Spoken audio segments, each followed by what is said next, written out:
नमस्कार, आप देख रहे हैं न्यूज आपका। आज आपको ऐसी खबर दिखाने वाला हूं जिसे देख आपके आंखों में आंसू आ जाएंगे, क्योंकि एक बार फिर से जंगली हाथियों ने आज रात को एक वृद्ध आदिवासी महिला के घर को पूरी तरह से तोड़कर मलबे में तब्दील कर दिया है। न छत है, न दीवार बची है, न सर ढकने की जगह है। ऊपर से तेज बारिश फिर से शुरू हो चुकी है। ऐसे में इस बारिश में अब ये वृद्ध महिला कहाँ रहेगी, ये सवाल उनको सता रहा है। कैसे इनकी जिंदगी सामान्य होगी जब इनके पास ना रहने के लिए आसियाना होगा, ना ही कोई ठिकाना। ये पूरी घटना आज रात 11 बजे बानो प्रखंड के महाबुआंग थाना क्षेत्र के बिंजा मर्चा जरा टोली में हुई है, जहां 3 जंगली हाथियों ने एक साथ मिलकर घर को चारों तरफ से धावा बोल दिया और जो है पूरे दीवार को, छत को तोड़कर मलबे में तब्दील कर दिया। घर का सारा सामान भी टूट चुका है। रहने के लिए अब घर ही नहीं है। सोचिए, इस बारिश में ये लोग कहाँ रहेंगे। देखिए, पूरे घटनाक्रम के बारे बताते हुए उस वृद्ध महिला की बेटी के आंखों में वो दर्द दिख रहा है जिसकी परवाह न प्रशासन को है, न ही सरकार को है। मेरा नाम दीक्षित कोनगरी और हम 2 जन मेरी माँ के साथ रहते हैं। माँ का नाम बिल्ली कोनगरी है और हम लोग का परिवार में केवल 2 ही जन रहते हैं। कोई हम लोग का सहारा नहीं है। हम लोग का पंचायत पड़ता है बेड़ायरगी और गांव पड़ता है बिंजा मर्चा। और हाथी रात में आके पूरा घर को धंस लिया। कुछ उपाय नहीं, पूरा धंस के चकनाचूर कर दिया। कुछ और उपाय नहीं है। हम लोग का कोई सहारा भी नहीं है। कितना बजे हाथी आया था? 11 बजे, करीबन 11 से रात का 2 बजे भागा है। कि ये कोई नई घटना नहीं है। हर कुछ दिन में जंगली हाथी घरों को तोड़ रहे हैं, लोगों को कुचलकर बेरहमी से मार रहे हैं, मगर वन कर्मियों की बेहुदी, बेशर्मी देखिए। फोन करने पर कोई सतर्कता भी नहीं दिखाते। जिमेम पंचायत सोय के जो है अध्यक्ष संदीप समद रात में ही घटनास्थल पर पहुंचे, वन कर्मियों को कॉल किया, मगर क्या जवाब आया, चलिए उनसे ही सुनते हैं। पंचायत जेएमएम अध्यक्ष संदीप समद, जैसे हमको सूचना मिला 11 बजे जैसे सूचना मिला, मैंने अपना दल बल के साथ ट्रैक्टर लेकर आया।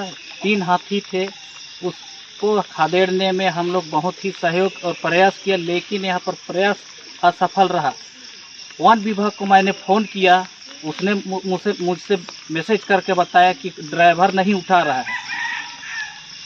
आपको जानकर हैरानी होगी कि बानो प्रखंड में सैकड़ों घरों को जंगली हाथी ने अब तक जो है तोड़ा है, मगर 1 साल से आज भी मुआवजा नहीं मिल पाया है। इससे पहले मैंने आपको दिखाया था कि इसी बानो प्रखंड में एक वृद्ध व्यक्ति को हाथी ने कुचलकर मार डाला था। सबसे बड़ा सवाल है कि घर टूटने के बाद 1 साल से भी अधिक का समय क्यों लग रहा है मुआवजा देने में।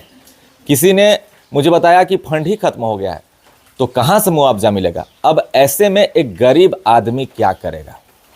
इससे पहले दिखाया था कि बानो प्रखंड के डलिया मर्चा में ही एक दंपति जो वृद्ध हैं, उसके घर को भी हाथी ने तोड़ दिया, वो भी बेघर हो गए। 1 दिन नहीं बल्कि 2 दिन हाथी ने आकर उनके घरों को निशाना बनाया और तोड़ दिया, मगर वहाँ तक कोई भी वनकर्मी नहीं पहुँचे। 2 दिन तक हाथी तोड़ता रहा, कोई प्रशासन नहीं पहुँचा। अब मुआवजा कब मिलेगा, कितने सालों में मिलेगा, कब तक मिलेगा, कई सवाल हैं जिसका जवाब किसी के पास नहीं है। और इस सवाल का जो जवाब है, उसकी जवाबदेही किसके पास होगी। गरीबी, बेबसी, लाचारी जनता जो है वो मर रही है, और उन्हें मरने दो की स्थिति में ये प्रशासन छोड़ दिए हैं, ऐसा लगता है उनके रवैये को देखकर।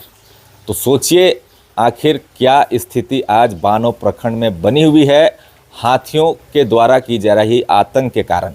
आपको जानकर हैरानी होगी कि अगर कोई भी जंगल से थोड़ी बहुत भी लकड़ी काट कर लाएगा तो प्रशासन की आंखें खुल जाती है। जब हाथी घर तोड़ता है तो कुंभकर्ण की तरह वनकर्मी सोए रहते हैं। फ़ोन करने पर भी नहीं उठाएंगे, उठा भी लेंगे तो 24 तरह के बहानाबाजी करेंगे। और वहीं अगर लकड़ी कोई जंगल से काट रहा होगा तो वो तुरंत जो है उठ जाएंगे, उनके अंदर की शक्ति जागृत हो जाएगी। और कार्रवाई भी की जाएगी। लेकिन जब हाथी किसी के घर को तोड़ता है, बेघर करता है, तो वो कब पहुंचते हैं? सुबह पहुंचते हैं, सज धज कर, तैयार होकर, नहाकर, खाकर, पीकर। लेकिन उस गरीब आदमी का जो आशियाना टूटा है, उसको मुआवजा कब मिलेगा, कब तब मिलेगा? क्या कार्रवाई हो रही है? 1 साल से आखिर जो मुआवजा जो पेंडिंग पड़ा है वो कब पूरा होगा? क्यों पूरा नहीं हो रहा है?